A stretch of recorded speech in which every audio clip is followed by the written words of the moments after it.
Now, these we have covered. This graph we have plotted today in the lab class. This graph we have plotted. These we have discussed that the maximum efficiency lies at an angle alpha equal to 45 minus 5 by 2. And eta max is given by 1 minus sin phi divided by 1 plus sin phi. Now, this is the topic for today, efficiency of the self-locking screw. Okay, so eta is given by tangent of alpha divided by tangent of phi plus alpha. Now, for the self-locking screw, the condition is, phi should be greater than alpha.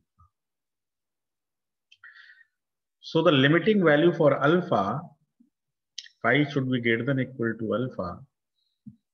So if I put alpha equal to phi in this equation, so this will be tan alpha divided by 10. This is tan phi. I am putting phi in place of alpha, because alpha equal to phi is a limiting condition. Alpha equal to phi is a limiting condition for the self-locking. So I am putting phi in place of alpha. So it is phi plus phi. So this is the efficiency of for the self-locking for condition alpha equal to phi. Okay, so if I take both the sign, then this efficiency should be less than equal to. So for a self-locking screw,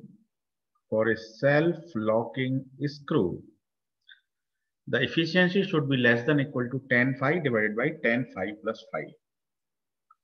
So this will be less than equal to tangent of phi divided by tan 2 phi. And this should be less than equal to tangent of phi divided by tan 2 phi is 2 tan phi divided by 1 minus tan square phi.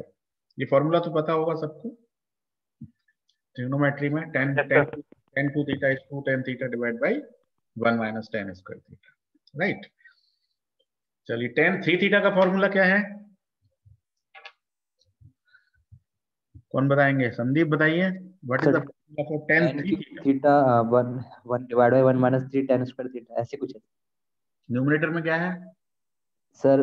1 minus 3 tan square theta शायद. ये तो denominator में है. अच्छा, numerator में tan cube theta. Only tan cube theta? No. Sir थोड़ा 3 minus 4 tan cube theta सा ऐसा कुछ होता है. हाँ सही है sir. 3 minus 4 tan. Yes sir. 3 tan theta minus 3 tan cube. Yes. ये सही बोल रहे हो. क्या नाम है आपका? राहुल शर्मा. हाँ, राहुल शर्मा सही कह रहे हैं. 3 tan theta minus tan cube theta divided by 1 minus 3 tan square theta is tan 3 theta, है ना? जरूरत पड़ जाती है कभी कभी. तो tan 2 phi is given by 2 tan phi upon 1 minus tan square phi. Tan phi cancel. So this will convert to 1 minus tan square phi divided by 2. And this will be less than equal to half minus tan square phi divided by 2. Okay. Now, this tan square phi will be always positive. Tan phi can be negative, but it is square, so that's why it is always positive. So tan square phi is positive, tan square phi by 2 is also positive. So this term is positive. So some positive thing is subtracted from half. Subtracted from half. That's why the efficiency of the self-locking screw is always less than half. So इसी वजह से यहाँ लिखा हुआ है the efficiency of a self-locking screw is less than half or less than 50%. So by putting the limiting value for helix angle tan alpha divided by doing in this way, we can derive this equation eta should be less than equal to half minus tan square phi by 2. So if we are there is a requirement of self-locking, then efficiency can't be more than 50%. No, efficiency can't be more than 50%. So now move to trapezoidal threads. So in square threads, what are the formulas? बताओ जरा क्या क्या फॉर्मूले हैं. Square threads के case में what is the value for the effort required to raise a load W? Is W tan phi plus alpha. ठीक है. Torque is given by W tan phi plus alpha multiplied by dm by 2. It is the torque. What is eta? Eta is given by tan alpha divided by tan phi plus alpha. ठीक है. So P can also be written as W. Tan phi plus alpha is tan phi plus tan alpha. So tan phi is mu plus tan alpha divided by 1 minus mu tan alpha. Now, tan phi plus alpha is open. Tan phi plus tan alpha 1 minus tan phi tan alpha. And similarly, you can generate the formula for MT and you can generate the formula for eta also. Eta का क्या formula हो जाएगा? Eta will be tan alpha divided by tan phi plus alpha. Tan phi plus alpha is mu plus tan alpha. Tan phi plus tan alpha, so it is mu plus tan alpha divided by 1 minus mu tan alpha. So this will be formula for the eta. ठीक है. तो ये फॉर्मूले किसके लिए हैं? These formulas are valid for the square threaded screw.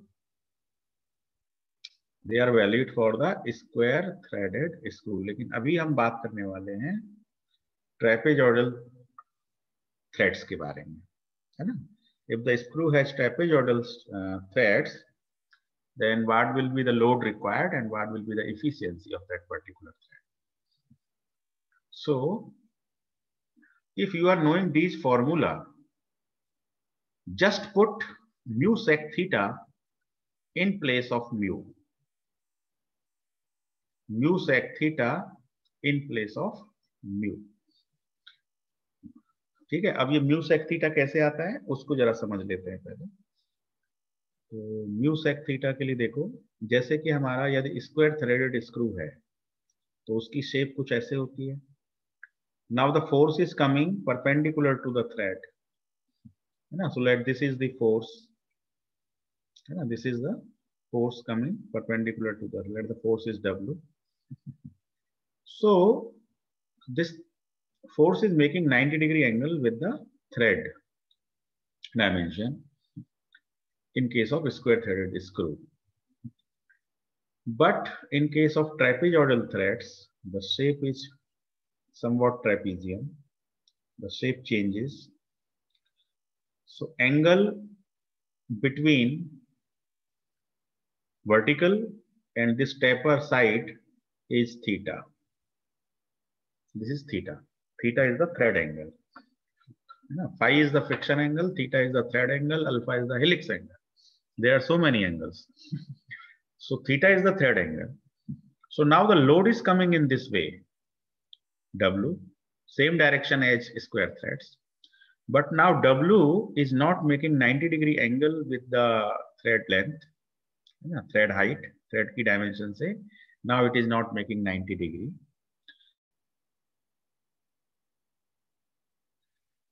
So in the case of trapezoidal threads, the angle is theta. This angle is theta. 2 theta is the thread angle.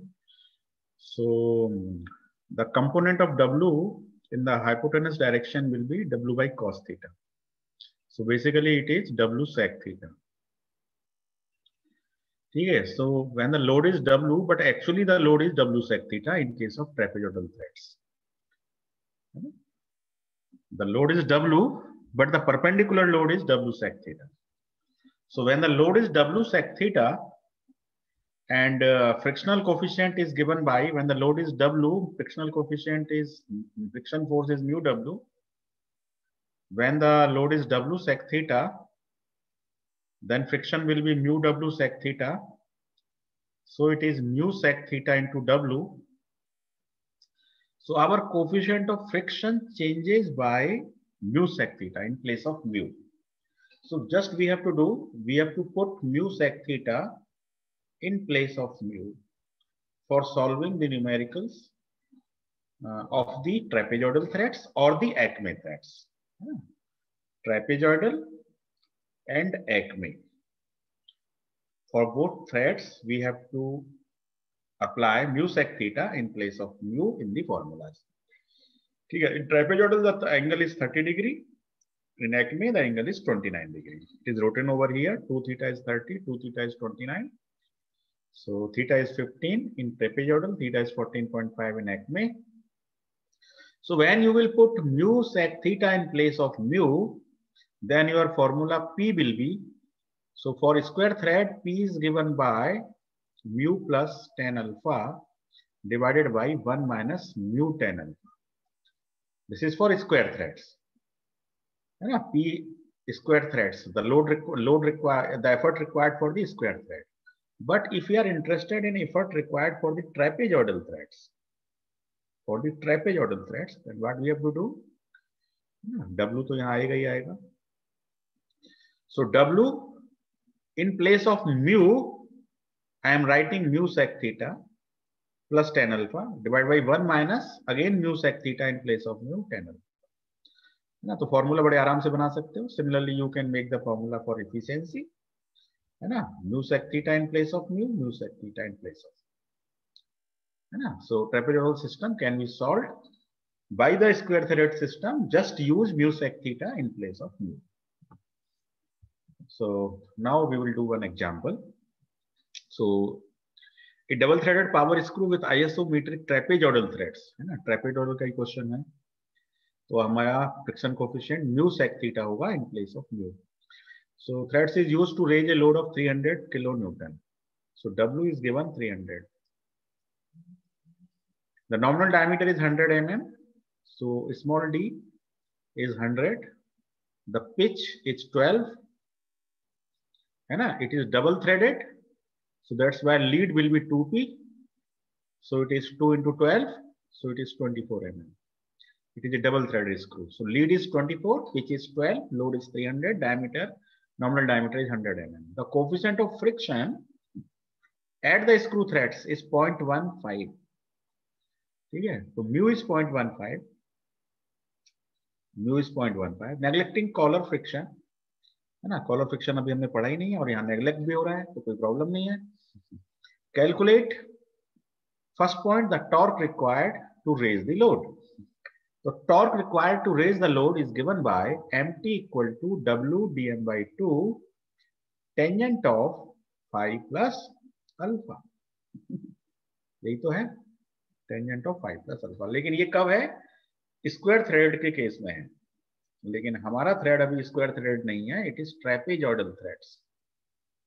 It is trapezoidal threads. ठीक है, तो देखिए one by one देखते जाते हैं. W is given in question. अब बात आती है मीन डायमीटर की.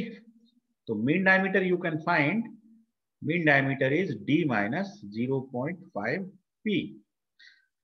The nominal diameter is given 100, 0.5, pitch is given 12, so it is 100 minus 6, so it is 94 mm. So dm is also known to us. W is known, dm is also known. Now phi, how will you calculate phi? ठीक है, phi यदि square thread होता तो phi क्या हो जाता? tan inverse mu, है ना. यदि स्क्वायर थ्रेड होता तो फाई को डायरेक्टली निकाल सकते थे आप, फाई tan इनवर्स म्यू.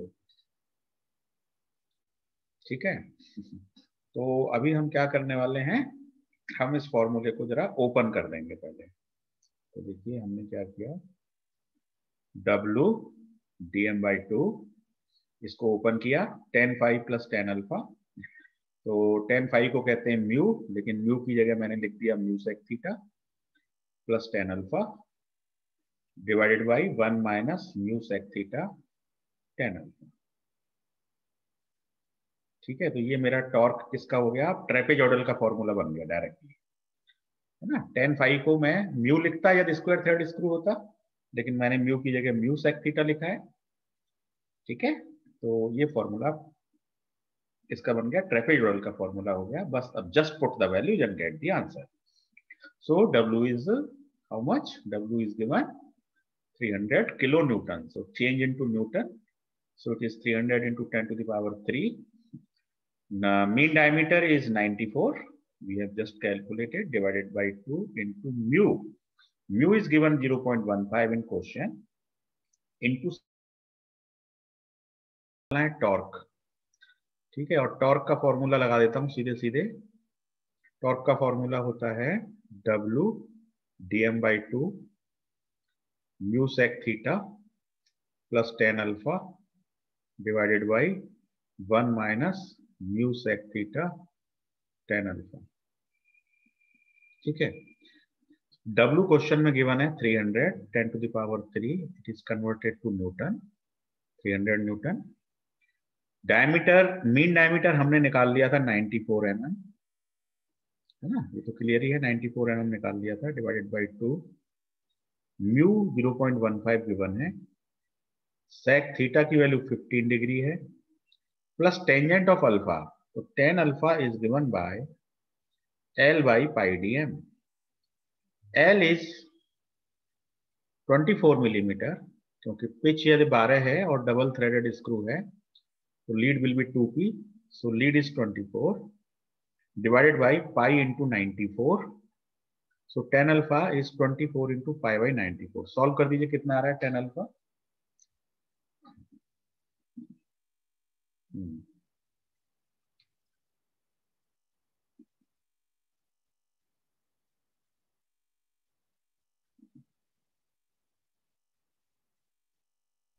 0.081.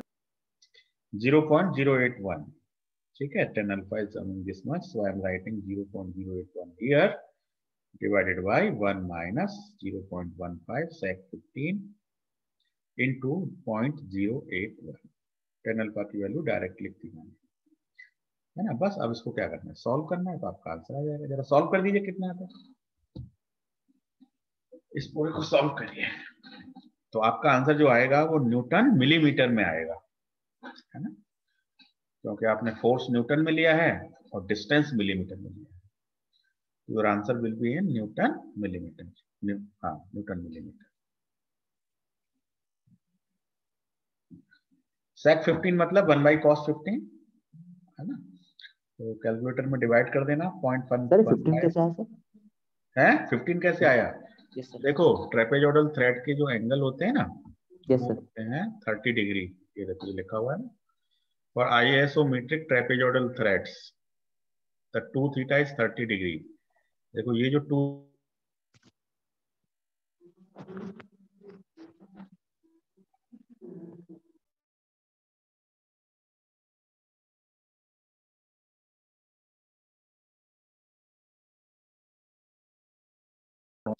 तो फॉर्मूलों में यही थीटा यूज हो रहा है ना, half of the total angle, right.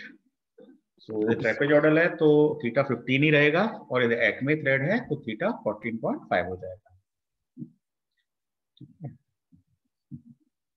तो जरा सॉल्व करिए, कितना आता है, 3374,151.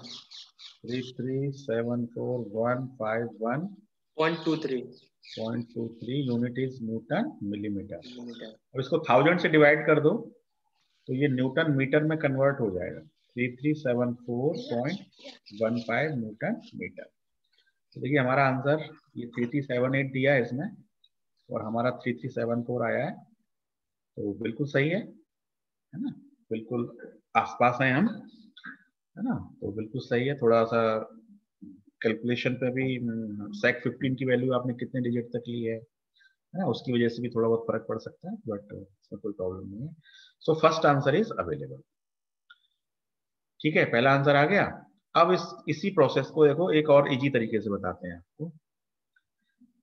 आपको ज्यादा फॉर्मूले भी याद नहीं रखने पड़ेंगे, उसके लिए एक तरीका है। दोबारा से देखिएगा, इसी क्वेश्चन को अब हम इजी वे में करेंगे। कैसे करेंगे उसको देखिए।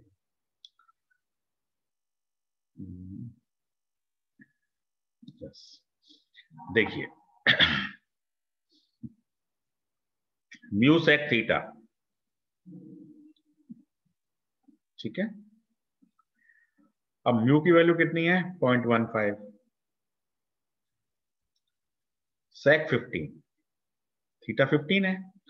तो जरा इसको सॉल्व करिए, कितना आ रहा है 0.15 सेक 15?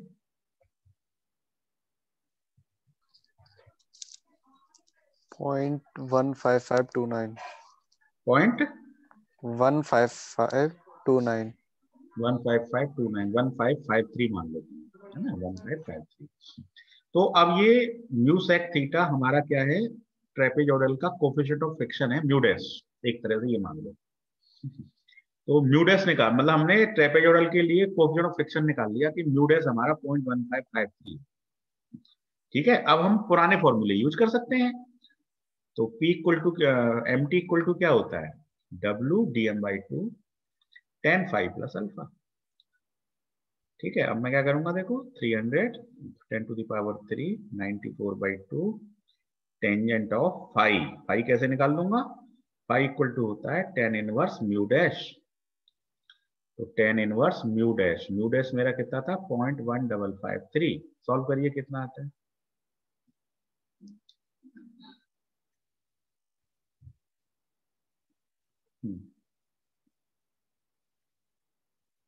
8.827। 8.827, तो 83 मान लेते हैं, 83 डिग्री। ये हमारा फ्रिक्शन एंगल आ गया। तो फाई की जगह हम यहाँ पे फॉर्मूले में रख देते हैं 8.83 प्लस अल्फा। अल्फा उसी तरह से निकाल लेंगे, tan alpha equal to L/πdm। तो tan अल्फा हमारा कितना आया था? L/πdm, L हमारा 24 था, पाई इंटू 90, 0.081। हाँ 0.081 आया था। तो फिर अल्फा क्या हो जाएगा? tan inverse 0.081। तो अल्फा बताइए कितना है? 4.63। यस, तो अल्फा 4.63 हम यहाँ फॉर्मूले में रख देंगे, 4.63 बस। अब इसे सॉल्व कर दीजिए, तो यही आंसर आ जाएगा आपका 3378 वाला। चेक कर लीजिए जरा एक बार सॉल्व करके। मेरे ख्याल से ये तरीका ज्यादा इजी है। इसमें क्या है कि आपको कोई नए फॉर्मूले बनाने नहीं है, है ना, वही पुराने फॉर्मूले यूज करो। म्यूडेस से वर्किंग करो, नया नया कोफिशिएंट ऑफ फ्रिक्शन निकाल लो, है ना। Final coefficient of friction will be mu sec theta. तो क्वेश्चंस में तो म्यू दिया होगा, तो आप म्यू सेक थीटा से नया कोफिशिएंट ऑफ फ्रिक्शन कैलकुलेट करो और फिर बाकी सारा काम स्क्वायर थ्रेडेड की तरह करते चले जाओ, तो आपका आंसर आ जाएगा। देखिए जरा सॉल्व करके, इतना ही आ रहा है, 3374.7 आ रहा है। वही पहले के बराबर आ रहा है ना, है ना, यस सर। थोड़ा सा डिफरेंस। तो किसी मेथड से कर सकते हो एग्जाम में, आइदर इज दिस वे और दैट वे। मुझे ये वाली मेथड ज्यादा इजी लगती है ना, mu dash equal to mu sec theta, ठीक है। बाकी सारी वर्किंग उसी तरह से। I think first point is now clear. Now come to the second point. Second point is torque required to lower the load. तो ये तो सेम है, लोअर द लोड में क्या होगा, बस यहाँ फाई की जगह माइनस हो जाएगा, और क्या होगा, ये प्लस अल्फा की जगह क्या हो जाएगा, माइनस अल्फा हो जाएगा। तो यहाँ माइनस साइन आ जाएगा, बाकी सब यही रहेगा। सॉल्व कर दीजिए, माइनस से सॉल्व करके बताइए कितना आंसर आ रहा है। Same formula, same logic, everything is same, only there is minus sign between phi and alpha. 1033.707 हाँ 1033 पॉइंट पॉइंट, वो न्यूटन मीटर के लिए हो गया ना, तो 1030 आ रहा है, ये 1030 1033 बिल्कुल सही है, एकदम सही है ना, ये भी सही, ये भी सही। Second point is now over. एक बार सर दोबारा रिपीट कर दे सेकंड पॉइंट। सेकंड पॉइंट को चलिए तो इंक क्लियर कर देते हैं जरा, देखिएगा अभी। देखो हमने म्यू डैश तो निकाल ही लिया था, ठीक है। जैसे ही म्यू डैश निकल गया तो हमने कोफिशिएंट ऑफ फ्रिक्शन निकाल लिया। अल्फा हमने निकाल लिया tan alpha equal to L/πdm से। है ना, सब निकाल लिया हमने पहले पॉइंट में। अब पहले पॉइंट में हमारा जो फॉर्मूला था वो था W dm/2 tan phi plus alpha, tan phi plus alpha. बस ये था रेज द लोड। अब यहाँ पे क्या है, lower the load. Lower the load होने का मतलब फॉर्मूले में एक स्लाइट चेंज है, W dm/2 tangent of phi minus alpha, plus alpha की जगह माइनस अल्फा। पैरामीटर तो वही रहेंगे जो वैल्यूज आई हैं, तो जो वैल्यूज यहां निकली हैं, W की वैल्यू सेम रहेगी, DM की वैल्यू सेम रहेगी, फाई दोनों में सेम रहेगा, अल्फा दोनों में सेम रहेगा, केवल माइनस साइन है, तो आंसर डिफरेंट आएगा बस। तो इसका 1000 समथिंग आएगा, इसका 3300 समथिंग। ठीक है, तो सेकंड पॉइंट में कुछ नहीं है, लोअर द लोड है तो फॉर्मूले में माइनस है बस। ठीक है, मेरे ख्याल से क्लियर हो गया होगा। अब आते हैं third point, efficiency of the screw.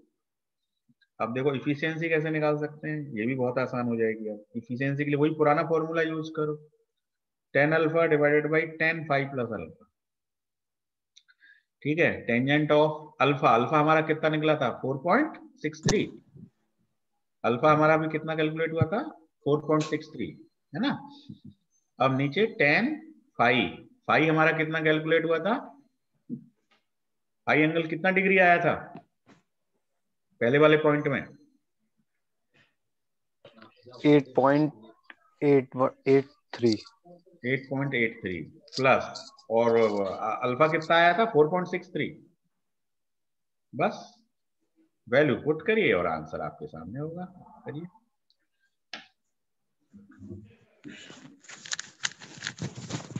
देखो आंसर 33.93% आ रहा है। 33.83। हाँ ठीक है, 8393 चलेगा, कोई दिक्कत नहीं।